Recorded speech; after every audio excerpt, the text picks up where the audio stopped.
gracias de nuevo. Lo que les voy a contar, como estaba diciendo ahora la doctora Cañas, es algo que normalmente no interesa al general de la población. Decidí poner este título a la intervención que voy a hacer porque ya sabemos que eso no es vapor, lo que tienen los cigarrillos, los sistemas electrónicos de administración de nicotina, y que eso significa una pesada carga para la salud de las personas, pero también para los sistemas de salud. Quiero que nos detengamos un momentico leyendo esto, que es de Adriana Blanco Marquizo, que es la directora de la Secretaría del Convenio Marco de la OMS para el control del tabaco. Miren lo que dice.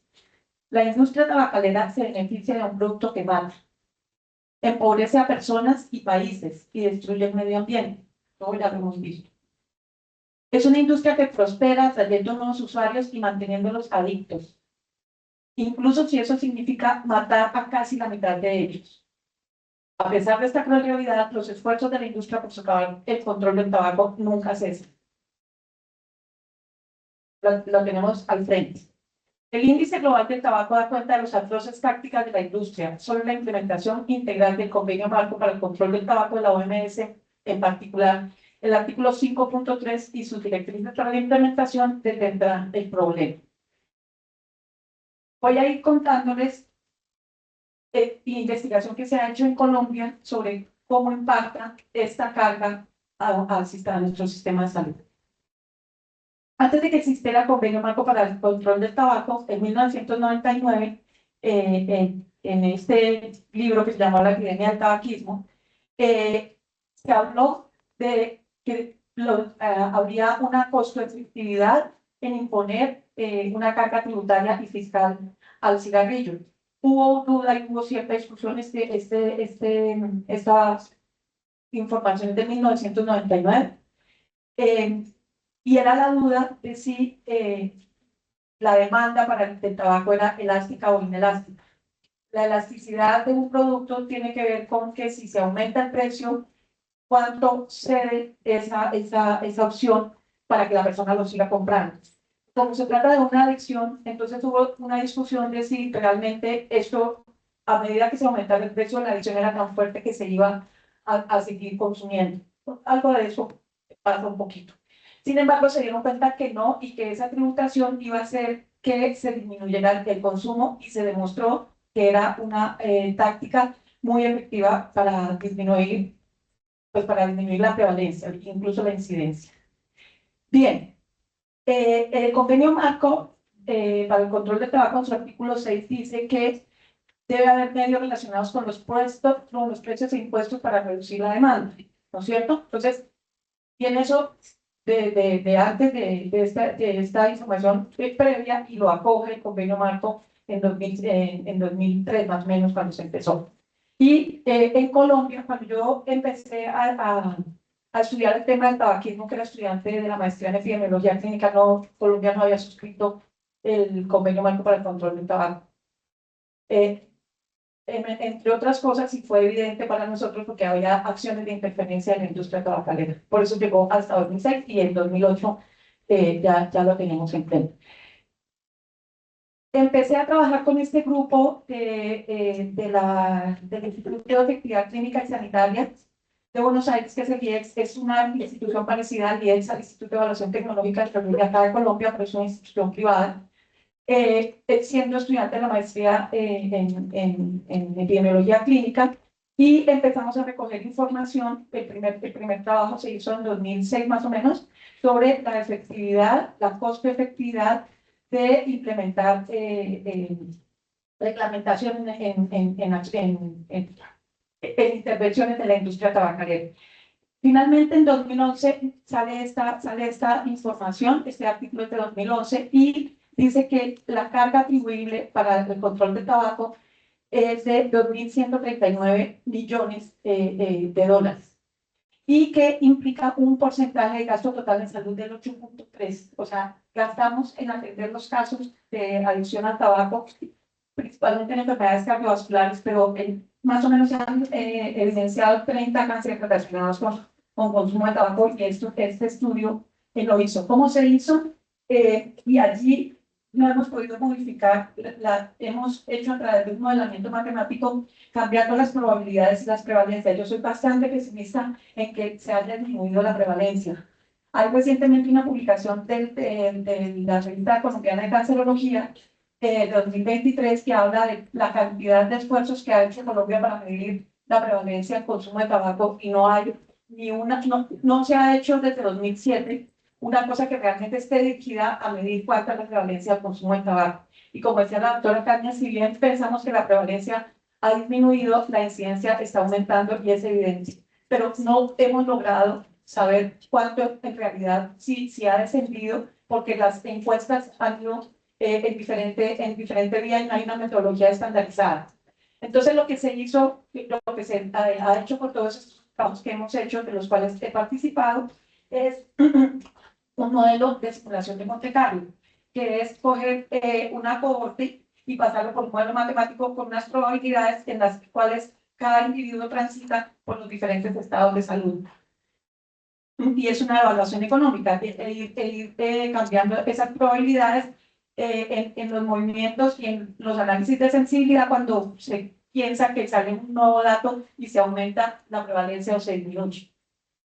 Bien, esta fue la segunda publicación que hicimos. Yo ahí ya trabajaba en el Instituto de Evaluación Tecnológica en Salud, y esta información fue la que sirvió como base para aumentar en 2016 el impuesto al tabaco. Sin embargo, desafortunadamente, desde 1971 Colombia tiene impuestos al tabaco, y en 2016 se aumentó por aspectos relacionados con la interferencia de la industria tabacalera. Permanece casi igual 50 años después, y ya vamos a contar de la mesa técnica que hubo la semana pasada, en donde incluso quien está proponiendo que se aumenten el consumo de tabaco, pues está mediado por acciones de interferencia en la industria tabacalera. Bien, en 2012 entonces actualizamos nuevamente el estudio, en 2020, perdón, y pudimos corregir que en Colombia aquí ya se aumentó no solo de 7 países, sino a 12 países, y pudimos evidenciar que los impuestos al tabaco podrían evitar 45.000 muertes, y después cada una de los eventos de salud, como podrían ser evitados, tanto eventos cardiovasculares como también pulmonares y algunos cánceres. Y empezamos a ver el efecto económico que tendría eso. No se dice ahorrar, porque no es necesariamente que se estén ahorrando unos costos si se incrementan la carga fiscal tributaria del consumo, sino que no se gasta, no hay desperdicio de esos recursos. Bien, con estos insumos, en 2019 hicimos específicamente con estos datos un estudio para Colombia, en donde vimos que en un escenario de aumento de precios entre el 25, el 50 y el 25, el 50 y el 100%, ¿qué efecto tendría sobre las muertes evitadas y sobre el gasto en salud? Y esto ya es solamente para Colombia, y estamos actualizándolo a 2024 para saber cómo hemos avanzado o cómo hemos detenido de pronto el paso, porque no hemos logrado que se mantenga una carga realmente importante, y cómo es que ese impuesto que se usa para la salud y que se usa también para otro tipo de cosas solamente está cubriendo una parte de los gastos en salud que ocasiona la adicción al tabaquismo, a la nicotina. Bueno, todo esto está muy bien, digamos, es muy evidente, el convenio marco lo dice, desde 1999 e incluso antes, estamos pensando en que esta es una medida costo efectiva, pero también es altamente efectiva las acciones de interferencia en la industria tabacalera, que miren todo lo que hace. Primero, intenta sabotear procesos políticos y legislativos, y exagera la importancia económica de la industria, porque siempre sus acciones tienden a decir que se está afectando la producción y la vida productiva de las personas, esa es una de las cosas que más digamos, exprime como un argumento de responsabilidad social. Manipula la opinión pública para generar una apariencia de respetabilidad, y creo que el caso más evidente fue cuando en la pandemia utilizaron bastantes recursos para recoger colillas.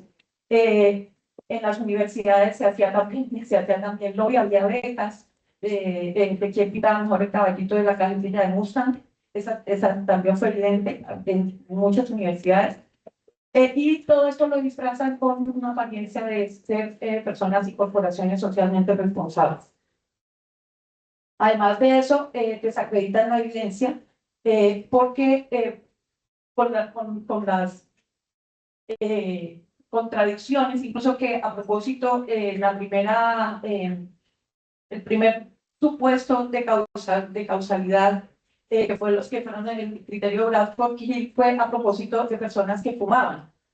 Allí hubo, y eso después se controvirtió, pero fue la primera, digamos, como la primera prueba de que realmente hay una asociación causal entre el fumar y la muerte y eventos cardiovasculares y pulmonares. Simular apoyo a través de grupos fachada e intimidar a los gobiernos con litigios o amenazas de litigio, que eso es lo que ya habíamos visto en la mañana. ¿Qué más ha hecho Colombia? Al ver esta evidencia de que hay interferencia en la industria tabacalera, entonces en 2014 hicimos un breviario de evidencia, se llama un policy brief, con una metodología que tiene la OMS, que se llama BICNET, que son unos diferentes pasos para decir qué acciones de política podrían implementarse en un contexto específico para que se evite esas acciones de interferencia.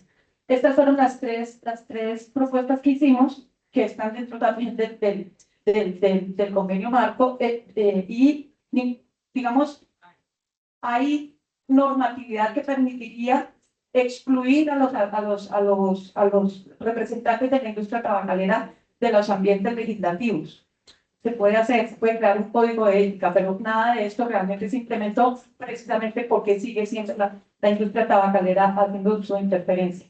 En este policy brief pudimos encontrar que eso ocurrió en el año 2014-15, el único país en el mundo que había logrado contrarrestar las acciones de interferencia en la industria tabacalera había sido Tailandia, con el consumo en ambientes públicos, no en las casas.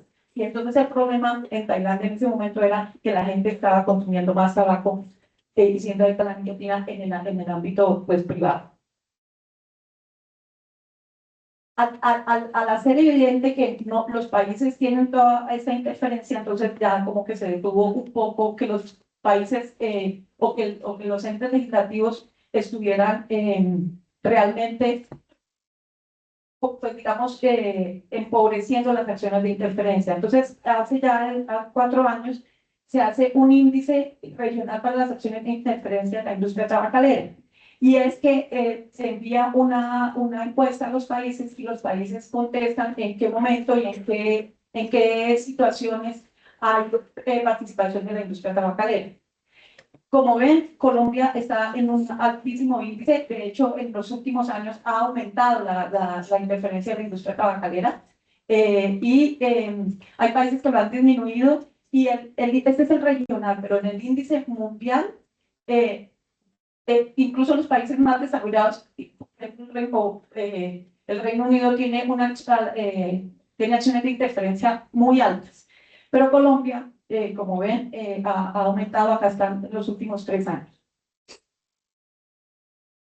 Bien, para citar un ejemplo de que no debemos bajar la guardia de ninguna manera, es el proyecto de ley 422 de 2025 en el Senado de la República y el 308 de 2023 en la Cámara de Representantes, cuyos objetivos son incluir en la tributación nacional las nuevas metodologías de consumo de tabaco y nicotina como soluciones líquidas consumidas por medio de cigarrillos electrónicos o vapeadores. Modificar el artículo 207 de la ley 223 de 1995 para que el consumo de estos productos también esté grabado con el impuesto al consumo de cigarrillos y de tabaco elaborado.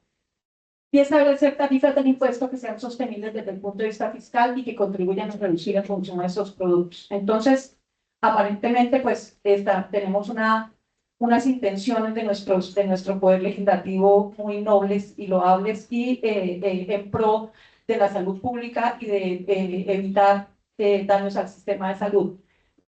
Sin embargo, esta es